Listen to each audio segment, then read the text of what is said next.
For many families around our state, for many families this week, probably next week, we come into a season of back to school. We come to a season of back to school, right? We get into this mindset.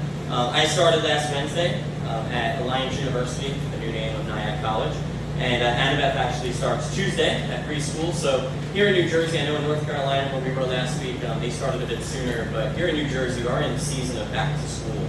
And for me, back to school season, particularly in junior high school and high school, was a season of restarts. It's almost like you could start fresh. Whatever happened last year or 2 years ago or the summer school that you had to go through or whatever it was, it didn't matter.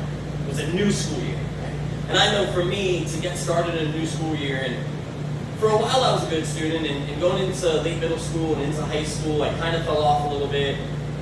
But I remember every year I would go home with this idea of new supplies, right? If you're going to change your mindset, you got to change the things around you. So you have new supplies and new notebooks, and I'm going to get on time, so I have a new alarm clock, and I started off really, really great. Organized in my head, and this is the way it's going to be.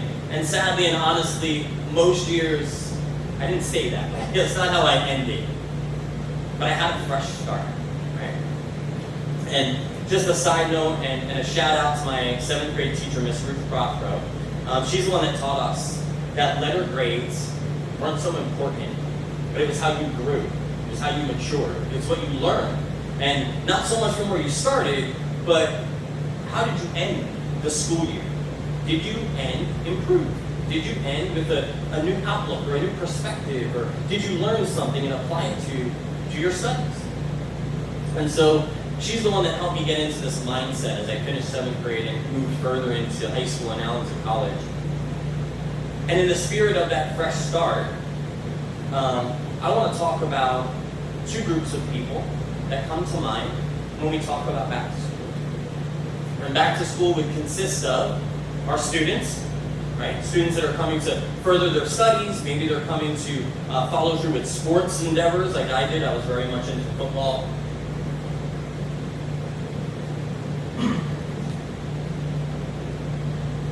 And then the other side of that, which maybe sometimes we don't give enough credit to, is the people that are there that are preparing the school for us to go back to.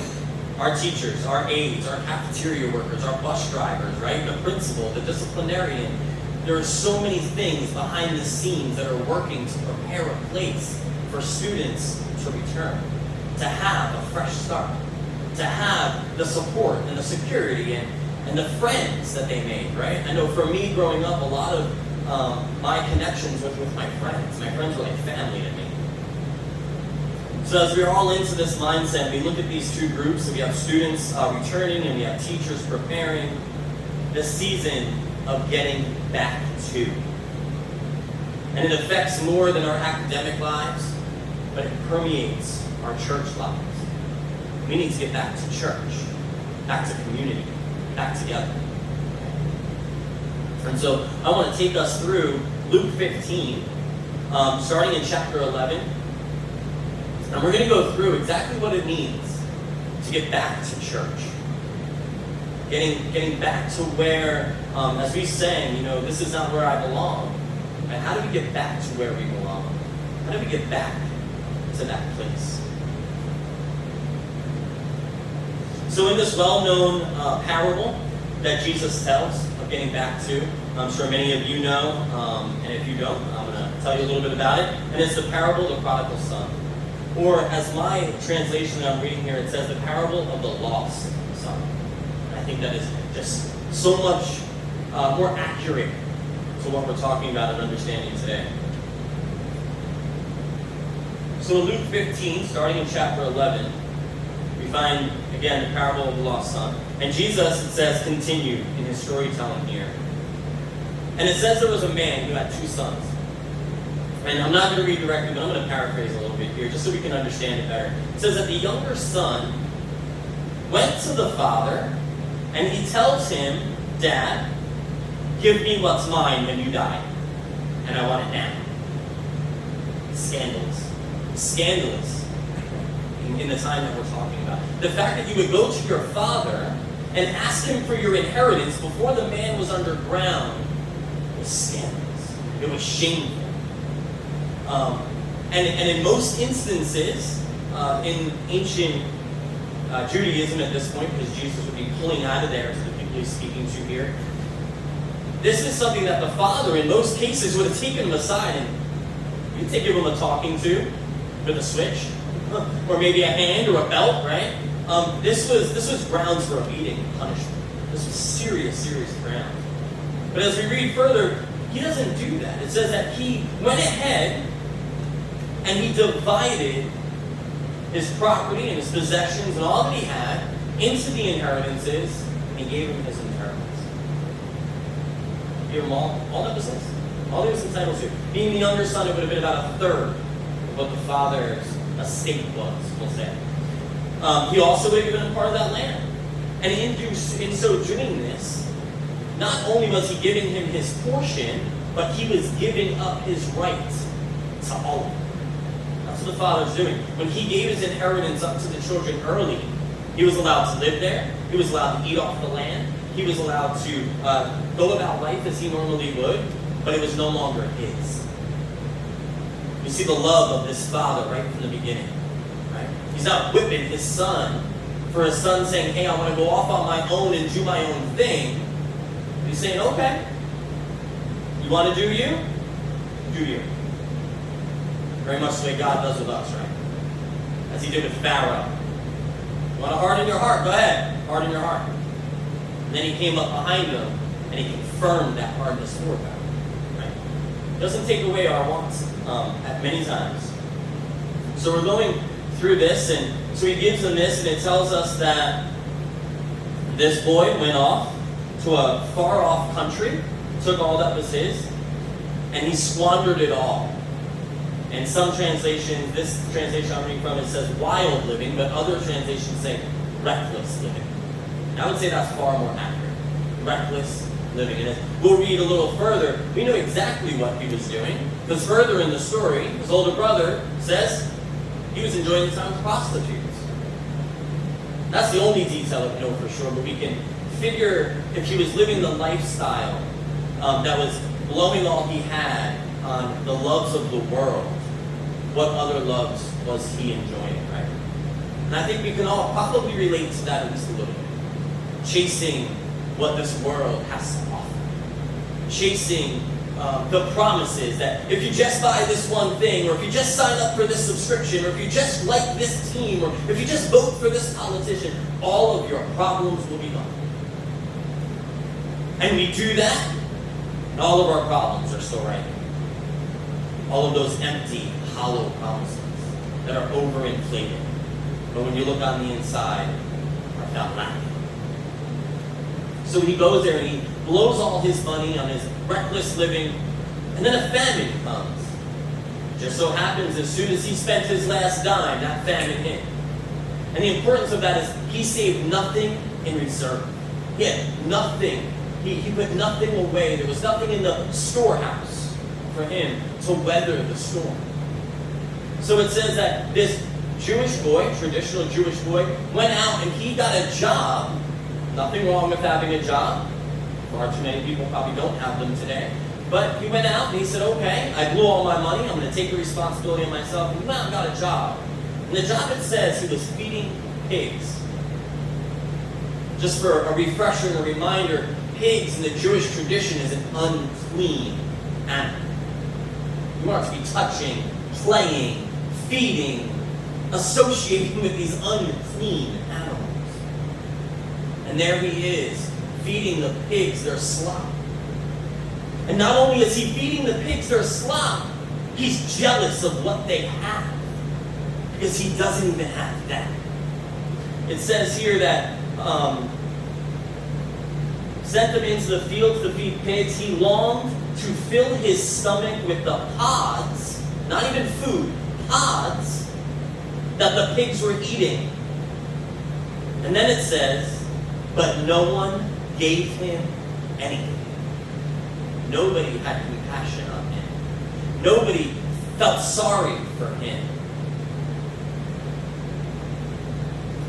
This story lends an ear or maybe a lean to this may have been a privileged son. Maybe he grew up with a little bit of money. Maybe he had never had a job a day in his life before.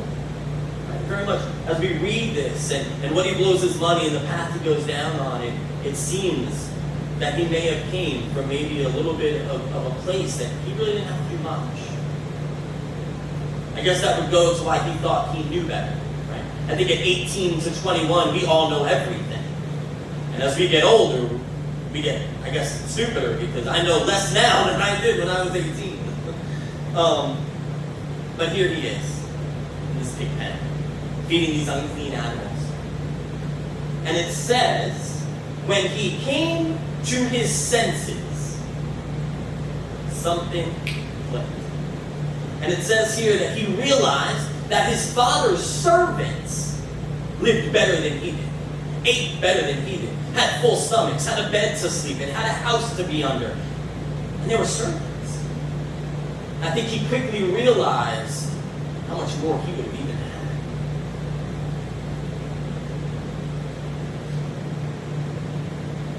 And so he goes on and self-reflects and decides, I don't know what else to do. I'm not worthy to return home as my father's son, but maybe, just maybe, I can go and serve him as a servant and at least live and survive better than with the pigs. About this younger son and the shame that he brought on his family.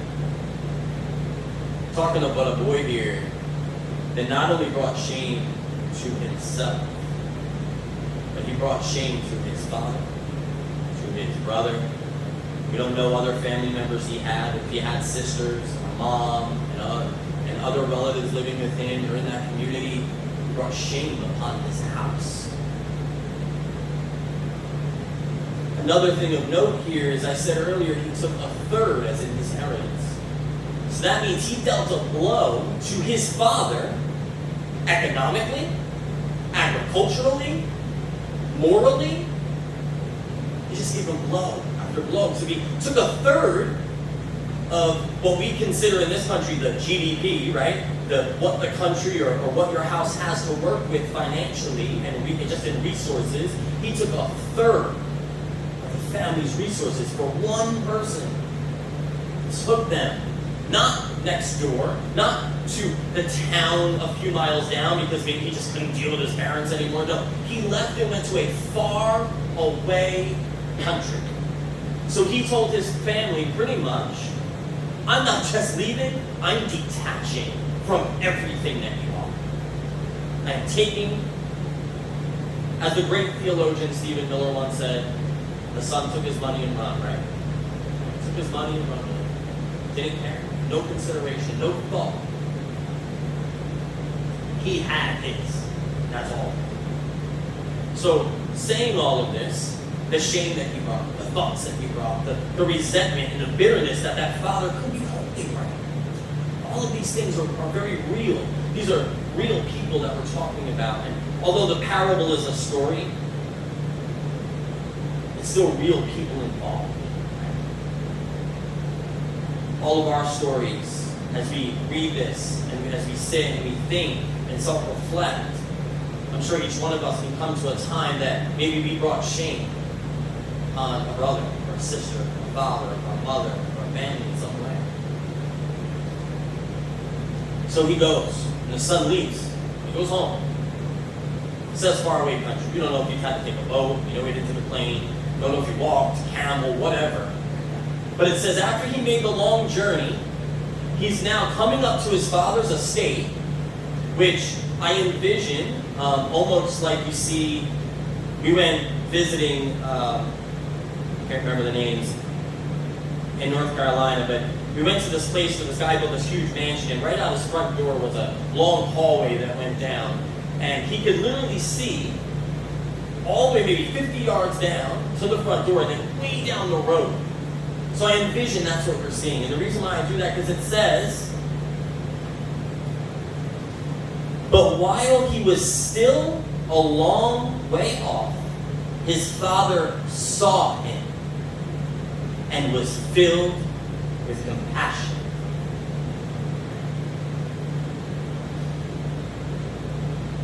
And here's where the Father brings shame upon himself in order to welcome his Son home. For all intents and purposes, he could have said, I'm not going nowhere.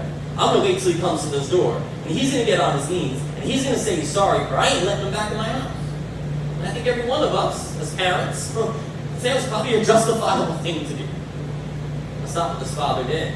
He said he was filled with compassion, and that he ran to the Son. He didn't just meet him, he ran to the Son. And the implication of running at this time, first century, when Jesus is preaching this, most of his audience would have understood that as he would have had to have hiked up his robes or his overcoat above his knees, because you can't really run very well if there's something around your knees.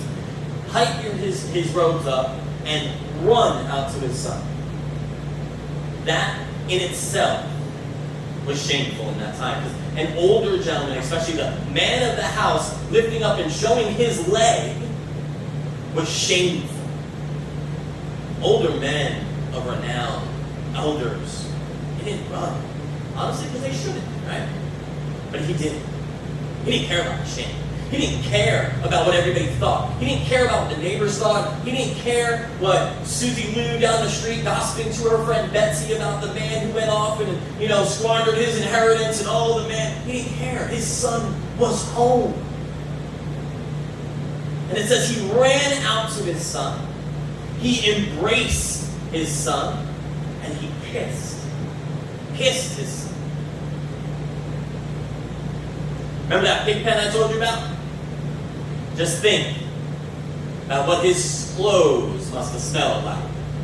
Right? Even if he took a bath, it says he didn't have anything. He didn't have new clothes. And when you're sitting in pig slop,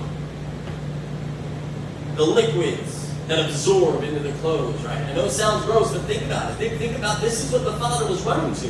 And he didn't care. So the guy smelled. So who knows what? Probably mud caked in his hair. He probably didn't have a bath. It wasn't common to do a bath every day then, like it is for us today. But yeah, mud and cake and whatever pig waste was in that pen, and it's caked to him, and he's smelling, and the Father did not run up to me and go, whoa, let's bring you in and take a shower. He hugged him. Welcome him home, right? The Son had this whole speech in his head. I could see him walking home going, okay, I'm going to say Dad this, and I'm going to say this, and maybe if this, and just going over and over and over and over, right? Driving himself insane, trying to figure out what am I going to say to my dad? How am I going to get him to let me in the house in a way that I can eat off the floor? And the Son comes up, his dad runs up to him, he gives this speech, and the dad doesn't even, I'm not saying he didn't listen, he didn't care, but it didn't matter. My son, my son. He spoke his son's identity to him in case he forgot. My son. You are all, I'm sorry, wrong page. He said, my son. Sorry. But the Father said to his servants, quick, bring me the best robe and put it on him. Put a ring on his finger and put shoes on his feet. He didn't say, go get the shower curtain because I don't want him stinking up my robes. He didn't say, go get a robe.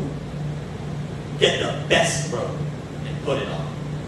Then, the ring he's talking about is a signet ring that solidified you as your father's son. He said, put that ring on his finger. Put shoes on his feet. Bring the fatted calf. Kill it. Let's have a feast and celebrate. For this son of mine was dead and is alive again. He was lost and he is found. So they began to celebrate.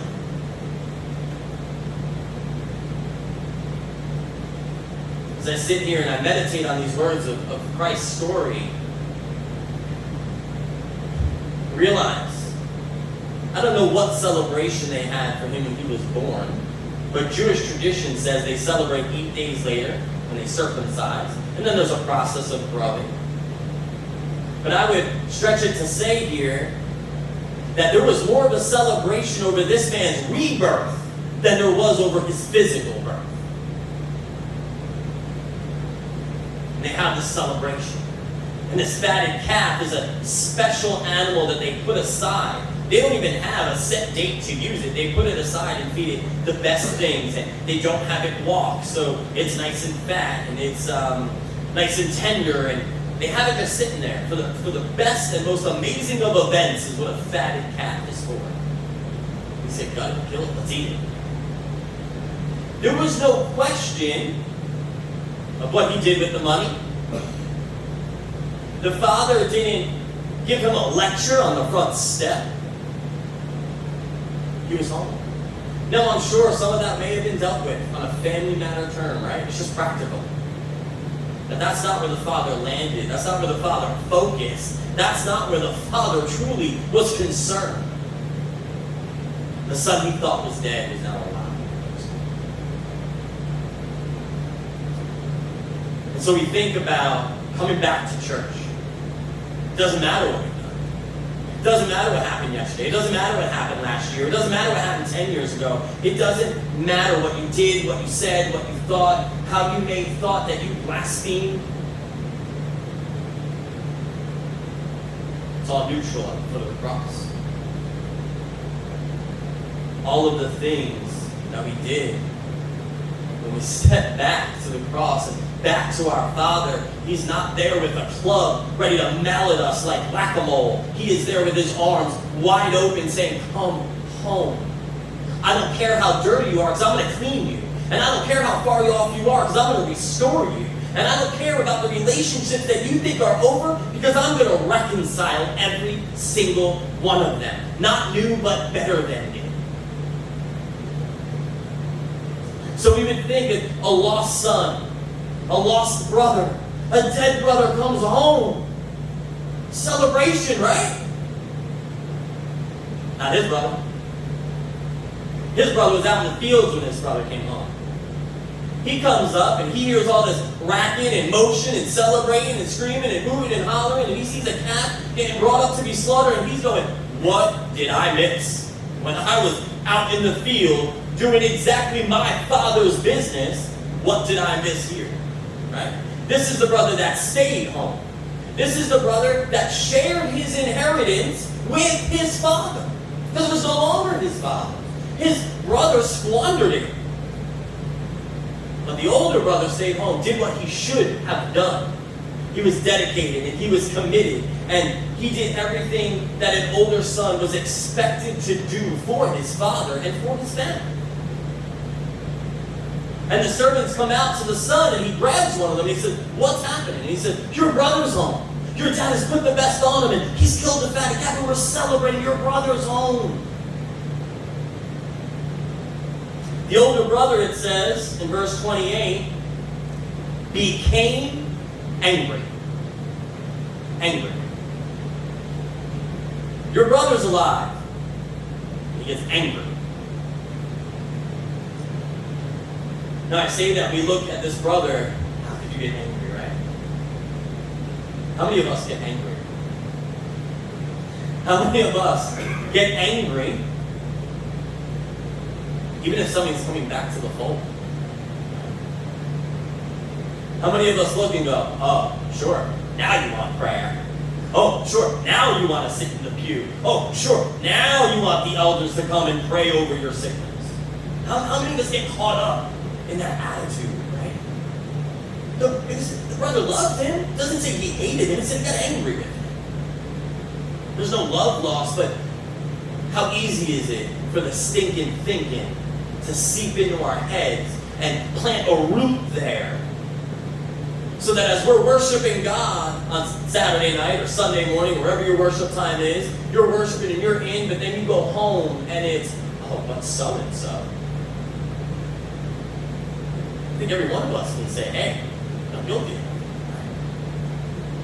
That's our flesh. And that's the part that the world says, but you're justified. And that's normal, and that's part of life, and that's human nature. And you know what? All of those things are accurate according to the world's standards. But the God says that we are not of this world. As we sang earlier, this is not where I belong. So let's stop acting like it is. Get rid of the stinking thinking and be more heavenly minded, right? So the elder brother became angry and refused to go in. Not only did he get mad, but he refused to even join the party. I'm sorry, but I would have been there for the food. I didn't have to talk to him. I could still eat. So his father went out, and in some translations it says he entreated his son. And entreated is just a really fancy word for saying that he pleaded with him. Wholeheartedly, genuinely, full of love. Just pleaded with his son. Come in, see your brother. He's alive. He's home. Will you just come in and eat? You don't even have to talk to him. Just come in and be here with us. Be with your family. You work it out with him another. You wouldn't do it. You refuse it. The son answers, look, all these years I've been slaving for you and never disobeyed your orders. He said, Dad, I have done all you asked and asked nothing in return. Yet you never gave me even a young goat. A young goat. One that would have been one of hundreds, right? Forget about a special, saved, fatted calf. A young goat. So that me and my friends can celebrate. But when this son of yours, who has squandered your property, and here's what I said, we get the clue of what he was doing with the money, with prostitutes comes home, you killed a fatted calf for him! Exclamation point. He was hot to trot, and he felt fully justified to be so. And again, by the world standards, by human nature, not at a point. Not at a point. But his father says, my son, you are always with me. And everything that I have is yours. Not the younger son. He got his. You're always with me. You are in my presence all the time. You have direct access to me anytime you want. And everything that I have, all that I can call mine, is yours. But we had to celebrate and be glad because this brother of yours was dead and is alive again. He was lost. He's found. So he tells his son. This is where the parable ends. It's kind of interesting. We're left on a cliffhanger. What's the older son do?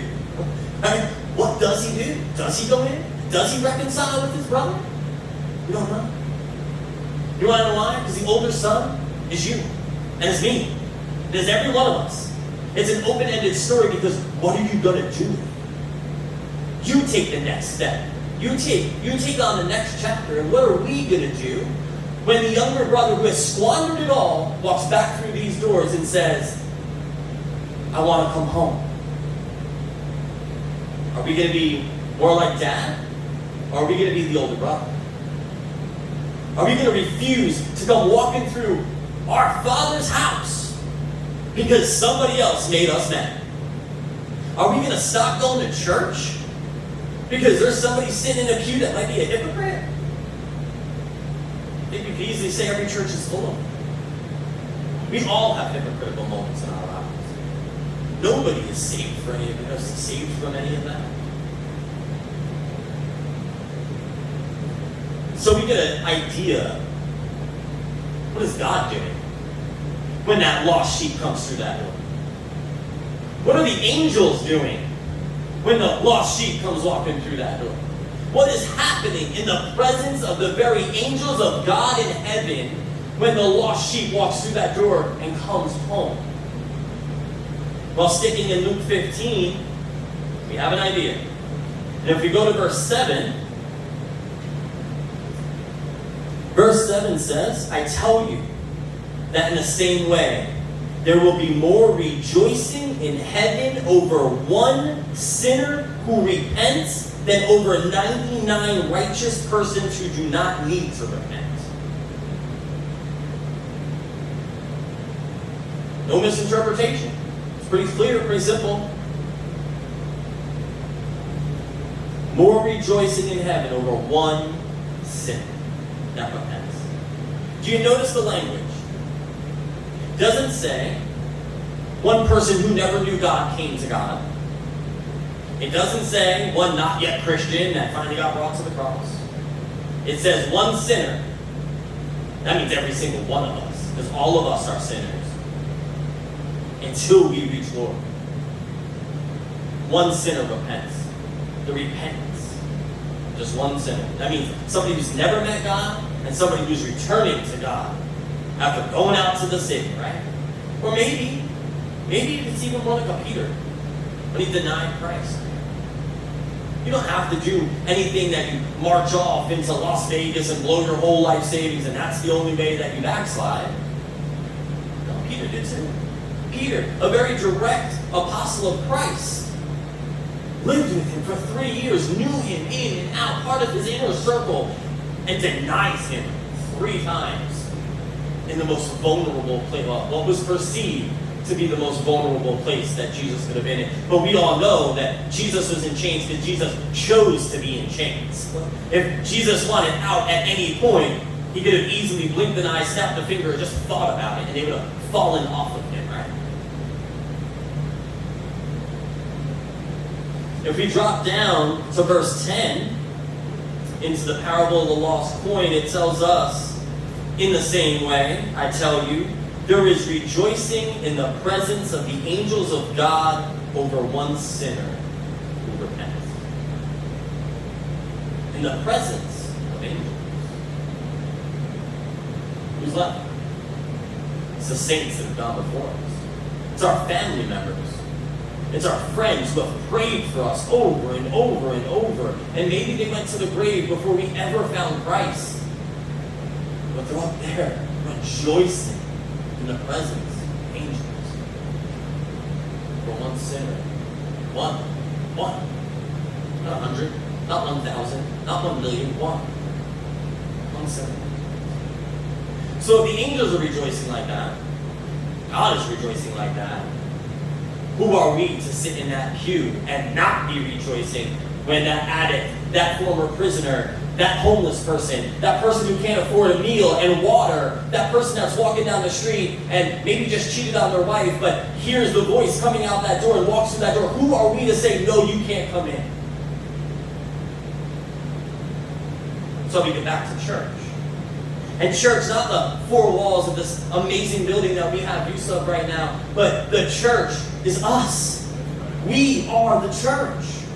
God blesses us with a building, but even if he didn't, we go meet in the park and proclaim his name. So it doesn't matter if we have a building, it doesn't matter if we're in a backyard, it doesn't matter if we're in a garage, it doesn't matter that if we're in the municipal building or on the football field or wherever we find ourselves, we are the church of Christ.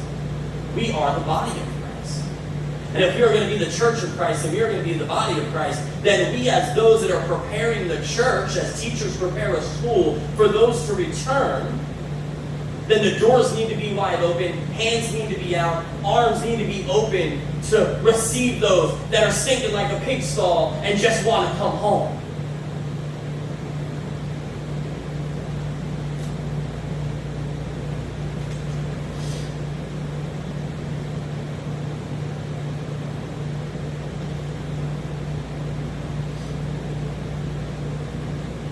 So to close, remember that Jesus says, come home and I'll clean you up.